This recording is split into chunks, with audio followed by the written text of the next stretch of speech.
Aunty চলে যাওয়া, বলতেছে আমি পাগলের মতো হয়ে গেছি। ও অবাক হয়েছে যে আমি কেন কিছু জানি না। আমি বললাম তোর সাথে তো আমার কথা হয়নি, আর তো জানার কোনো ওয়েও নাই। আসসালামু আলাইকুম, কেমন আছেন সবাই?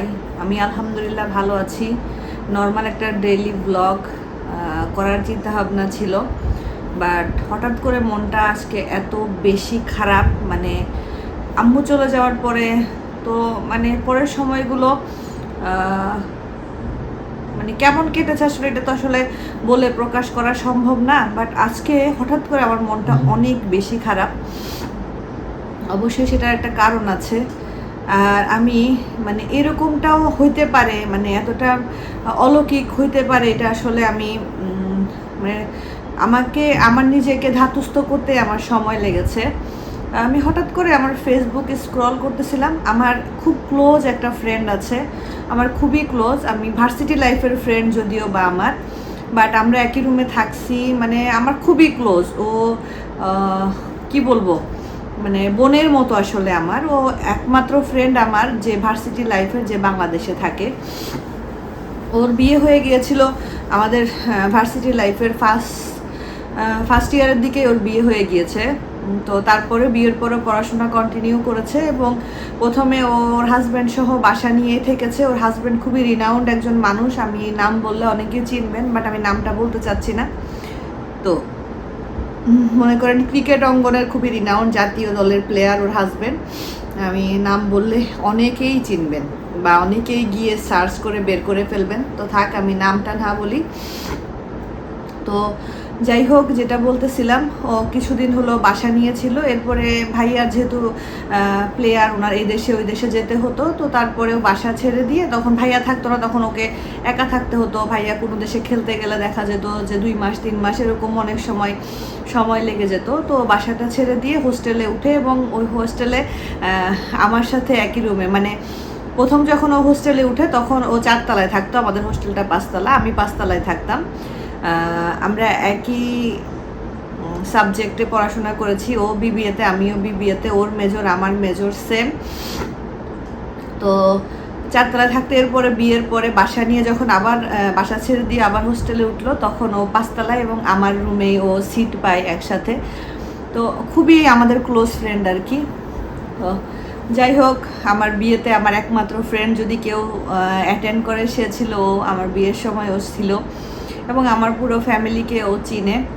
ওর ফ্যামিলিকেও আমি চিনি। ও সবার বড় ওর ফ্যামিলিতে, আমার বয়সী ধরেন, ও সবার বড়। ওর ছোট 2টা ভাই আছে। তো ভাইরাও, ছোট ভাইটাও এখন কলেজে পড়ে। আর আরেকটা ভাই আছে, ও দেশের বাইরে থাকে। তো আজকে হঠাৎ আমি ফেসবুক স্ক্রল, আচ্ছা যাই হোক, ওর বাবা মারা গিয়েছে 2017-তে। আমার আব্বু মারা যাওয়ার 1 বছর আগে ওই আঙ্কেল মারা গিয়েছেন, এবং আঙ্কেলও কিডনিজনিত রোগেই মারা গিয়েছেন। আঙ্কেল ডায়ালাসিস করতে করতে থাকা অবস্থায় আঙ্কেল হঠাৎ করে মারা গিয়েছেন। তার 1 বছর পরে আমার আব্বুও কিডনি রোগে মারা যায়। এরপরে যখন দুজনই কথা বলতাম, খুব বলতাম যে আসলে দেখ কেমন না, তোর আব্বা আর আমার আব্বা পরপর একই রোগে একইভাবে দুনিয়া থেকে চলে গেল। তো ও যেহেতু বড় সন্তান ছিল আঙ্কেল আন্টির, তো ভাইটা একটা যেহেতু দেশের বাইরে থাকতো, আর ছোট ভাইটা তখন অনেক ছোট, 2017-তে যখন মারা গিয়েছে তখন ছোট ভাইটা অনেক ছোট, আজকে থেকে 10-9 বছর আগের কথা। তখন হয়তো স্কুলে পড়তো, অনেক ছোট অনেক। তো যেটা বলছিলাম, তো তারপরে কি হয়, আন্টি শিফট করে ওর বাসাতে চলে আসে। তারপর থেকে আন্টি ও ছোট ভাইটা সহ ও থাকতো, ওরা একসাথেই থাকতো আর কি, আন্টি সহ একসাথেই থাকতো। তো যাই হোক, এরপরে তো কথা হতো, মাঝে মধ্যে কথা হতো। মানে এখন তো আসলে সবাই সংসার নিয়ে অনেক ব্যস্ত, সংসার সব কিছু নিয়ে সবাই ব্যস্ত। ওর আবার ছোটোখাটো একটা বিজনেস ছিল, বিজনেস করতো। তো ওইভাবে কথা হতো না, হুটহাট করে কথা হতো, বা ওর মন চাইলে ও ফোন দিত, আমার মন চাইলে আমি ফোন দিতাম, 6 মাসে একবার এরকম কথা হতো আর কি। তো যাই হোক, এরকম হঠাৎ একদিন কথা হচ্ছে, তখন বলতেছিল দোয়া করিস, আম্মুরও কিডনি রোগ ধরা পড়ছে, আম্মুর শরীরটা খুব খারাপ থাকে ইদানিং। আমি বলতেছি আন্টি কই থাকে? বলে আম্মু তো আমার কাছেই থাকে, বাট আম্মুর শরীরটা খুবই খারাপ। আব্বু এই কিডনি রোগে এত কষ্ট পাইলো, আবার আম্মুরও সেম এই কিডনির সমস্যা। তো এগুলা বলতেছিল। তো এরকম প্রায় মাঝে মধ্যে কথা হলেই ও আন্টির কথা বলতো। তো আমার আম্মা যখন মারা যায় তখন তার কিছুদিন পরে তখন তো আসলে ওইভাবে কারোর সাথে আমার কথা হতো না, ও আমাকে মেসেজ দিয়েছিল। ও যখন জানতে পেরেছে আমাকে মেসেজ দিয়েছে। তো আমার আর ফোন দিয়ে ওর সাথে কথা বলা হয়নি। তখন আসলে আমি কারোর সাথে ওইভাবে কথা বলতাম না, কথা বলতে ইচ্ছা করতো না, মানে একই জিনিস আবার রিপিট করব, ওই জিনিসটা আমি আসলে চাইতাম না বা নিতে পারতাম না। আমার চোখগুলো আজকে হয়তো ফোলা ফোলা, আজকে আসলে মানে বলতেছি তাহলে আপনারা বুঝতে পারবেন। তো যাই হোক, আম্মু মারা যাওয়ার 2-3 মাস পরে আমি হঠাৎ করে একদিন ফেসবুকে দেখতেছি যে ও একটা স্ট্যাটাস দিয়েছে ঢাকায় কিডনি হসপিটালে অপারেশন থিয়েটারের বাইরে, মানে অপারেশন থিয়েটারের ছবিটা তুলে মানে স্ট্যাটাস দিয়েছে যে এখানে অপেক্ষা করার প্রহরগুলো আসলে অনেক দীর্ঘ, এরকম একটা স্ট্যাটাস। তারপরে আমি নক দিলাম, তখনও বললো যে আম্মুকে নিয়ে এরকম ঢাকায় আসছি, আম্মুর ডায়ালিসিস চলতেছে, আম্মুর অবস্থা অতটা ভালো না। এরপরে আমার আর কেন জানি খোঁজ খবর নেওয়া হয়ে ওঠেনি, ও আর ফেসবুকে অ্যাক্টিভ ছিল না, আমার আর আসলে ওইভাবে কথাও হয়নি। তো আমি জানি যে আন্টি অবশ্যই ভালো আছেন। তারপরে একবার মনে হয় আন্টির খোঁজ নিয়েছিলাম, তখন বললো যে ঢাকা থেকে নিয়ে আসছে, ঢাকা থেকে নিয়ে ওরা যেখানে থাকে ওইখানে নিয়ে গেছে। ওইটুকুতেই শেষ। আজকে হঠাৎ ফেসবুক স্ক্রল করতে করতে আমি ফেসবুকে তাকায় দেখি ওর স্ট্যাটাস। ও স্ট্যাটাসে লিখেছে যে মার কণ্ঠস্বরটা আর শুনতে পাই না, এরকম কিছু একটা। আমার পুরো গায়ের লোম দাঁড়ায় গেছে। আমি সাথে সাথে ওকে ফোন দিছি। ফোন দেওয়ার সাথে সাথে ওই পাশ থেকে তো ওর কান্না শুনে আমি বুঝছি, আমি স্ট্যাটাস দেখেই তো বুঝছি মার কণ্ঠস্বর আর শুনতে পাই না মানে কি, মা আর এই দুনিয়াতে নাই, এজন্যই শুনতে পায় না। তারপর ওর সাথে কথা হলো, অনেকক্ষণ কথা বললাম। আন্টি গত জুনে চলে গেছেন, আম্মু ফেব্রুয়ারিতে গেছে। মার্চ, এপ্রিল, মে, জুন, আম্মু যাওয়ার 3.5 মাস বা 4 মাস পরে আন্টি চলে গেছেন। তাই আমার কাছে এত আশ্চর্য লাগলো যে ওর আব্বু আগে গেল, আমার আব্বা পরে গেল, একই রোগে একইভাবে স্ট্রোক করে চলে গেল। তারপর আম্মু যদিও কিডনির সমস্যা ছিল না, আম্মুর একটু হার্টের সমস্যা ছিল।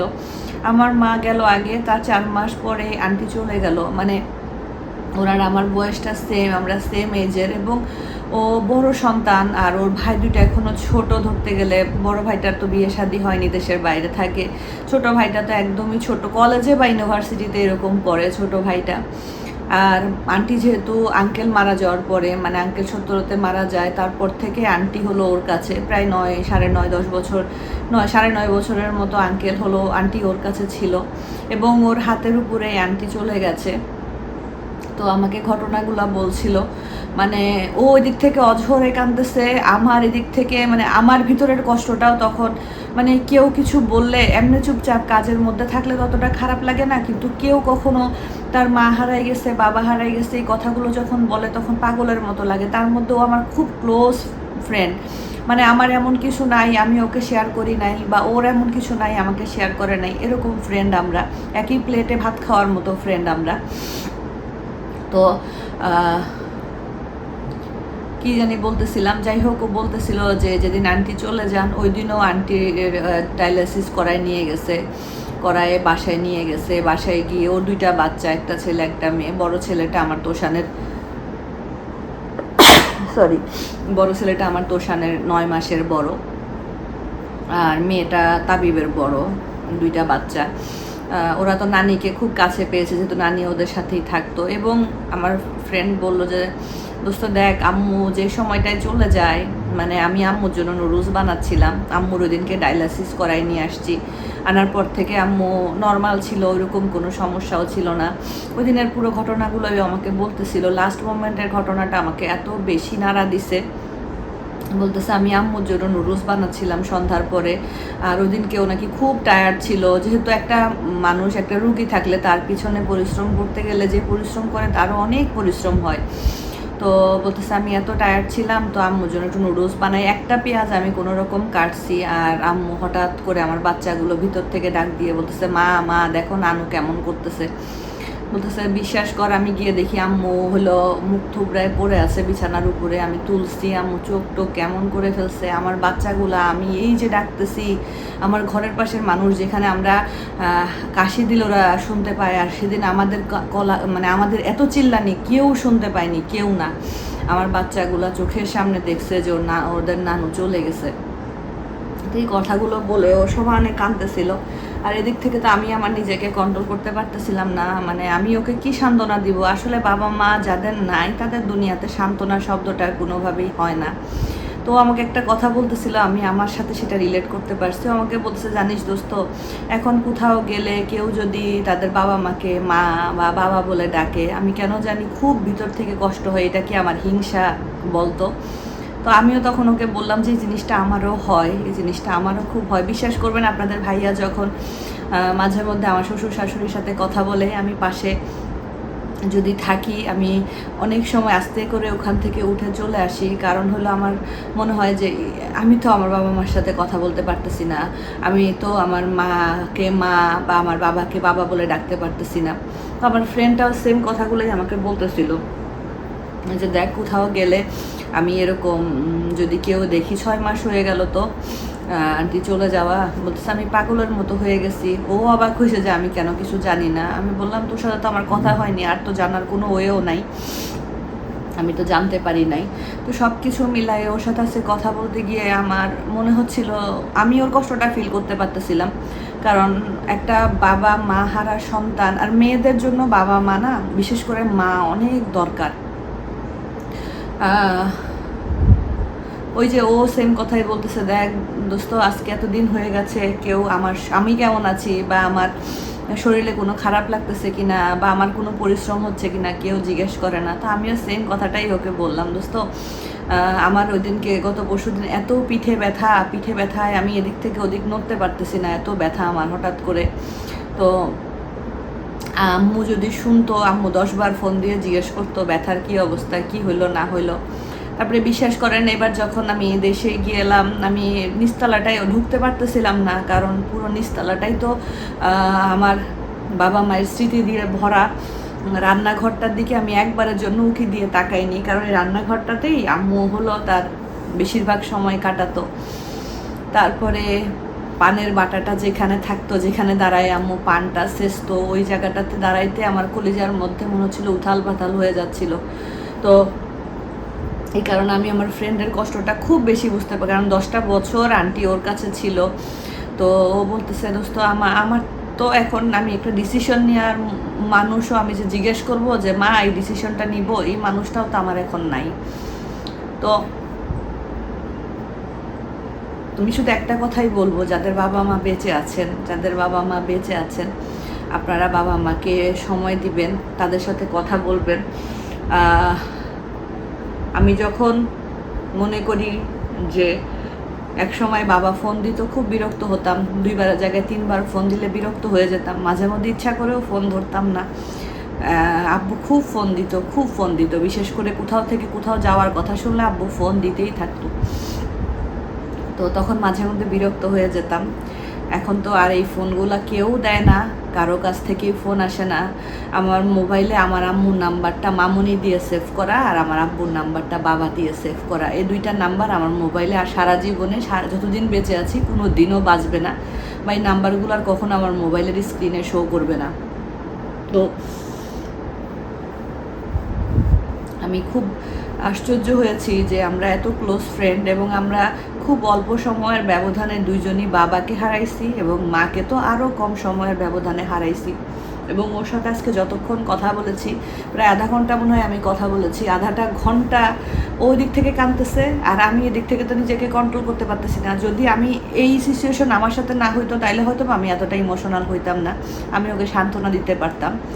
বাট আমি আমার নিজের কষ্টগুলো যখন আমার মনে পড়ে যাচ্ছে, আমি যখন আমাকে দিয়ে ওকে চিন্তা করতেছি, তখন ভাবতেছি আসলেই তো ও তো আমার মতোই মা বাবা দুজনকে হারাইছে। তো এটাই আসলে, কারো বাবা মা দুনিয়াতে চিরদিন বেঁচে থাকবে না, কিন্তু যাদের বেঁচে আছেন, যাদের একজনও বেঁচে আছেন, আপনারা তাদেরকে সময় দিন, তাদের সাথে কথা বলেন। হাজার চেষ্টা করলেও এমন একটা সময় আসবে যখন তাদের কণ্ঠস্বরটা শোনার জন্য পাগলের মতো হয়ে থাকবেন। আমার তো এখন মনে হয় এই আম্মুর কণ্ঠটা যদি একটু রেকর্ড করে রাখতাম, হয়তো অনেকে বলবেন আপু আপনার তো ভিডিও আছে, আপনি তো ভিডিওতে দেখে করতে পারেন। তো আমি আসলে আমার আম্মার ভিডিও আমি ওপেন করি না, কারণ আম্মুর তুষান ব্রাশ করতে করতে ক্যামেরার সামনে আসে না মা, কারণ আম্মুর ভিডিও ওপেন করলে আমার খুব কষ্ট হয়, আমি দেখতে পারি না। আম্মুর তো বেশিরভাগ ভিডিও আমি হাইড করে দিয়েছি, হাইড করলে ওগুলো আমি দেখতে পাই, আমি শুধু অনলি মি করে দিয়েছি। আর ভিডিও আমি তো আমার আব্বুরও 2-1টা ভিডিও বা কয়েকটা ভিডিও আমার চ্যানেলে আছে, আমি কখনো সাহস করে ভিডিওগুলো ওপেন করতে পারি না। আমার কাছে মনে হয় যে সব জীবন্ত লাগতেছে, এই তো আম্মু আছে, এই তো আব্বু আছে, এরকম লাগে। তো আপনারা সবাই আমার ওই ফ্রেন্ডের বাবা মায়ের জন্য দোয়া করবেন, আমার বাবা মায়ের জন্য দোয়া করবেন, যারা কবরবাসী, যত ভাইয়া আপুদের বাবা মা চলে গেছেন সবার জন্য আমরা দোয়া করব। যাদের বাবা মা বেঁচে আছেন, যাদের বাবা বা মা কোনো একজন বেঁচে আছেন, সবাই যেন সুস্থতার সাথে দীর্ঘ নেক হায়াত আল্লাহ যেন দেন। আমি চাই আমার শ্বশুর শাশুড়ি অনেক দিন সুস্থভাবে আমাদের মধ্যে থাক। তাও তো বাবা বা মা, আব্বা বা মা এটা বলে তো ডাকতে পারি। আমার বাচ্চাগুলো দাদা দাদিকে তো দেখে, দাদা দাদিকে তো ডাকতে পারে, নানা নানির আদর তো শেষ হয়ে গেছে। তো যাই হোক, সবাই ভালো থাকবেন, সুস্থ থাকবেন, আমাদের জন্য দোয়া করবেন, আমার ফ্রেন্ডের বাবা মার জন্য দোয়া করবেন, আমার ফ্রেন্ডটার জন্য দোয়া করবেন, কারণ ও অনেক বেশি ভেঙে পড়ছে। ওর সাথে আমি কথা বলে যতটুকু বুঝলাম, অনেক স্ট্রং একটা মেয়ে, বাট অনেক বেশি ইমোশনাল বলবো না, ইমোশনাল হলাম আমি, যে কথা বলতে গেলে আমার চোখে পানি আসে। তো ও অনেক স্ট্রং, কিন্তু সেই মানুষটা আজকে আধাটা ঘন্টা শুধু বাচ্চাদের মতো কথা বলছে আর কাঁদছে, কথা বলছে আর কাঁদছে। আর এদিক থেকে আমিও নিজেকে আর কন্ট্রোল করে রাখতে পারিনি। তো আজকের মতো বিদায় নেই, কথা বলতে গেলে অনেক কথাই বলতে পারবো, আর ভালো লাগতেছে না। সবাই ভালো থাকবেন, সুস্থ থাকবেন, আল্লাহ হাফেজ।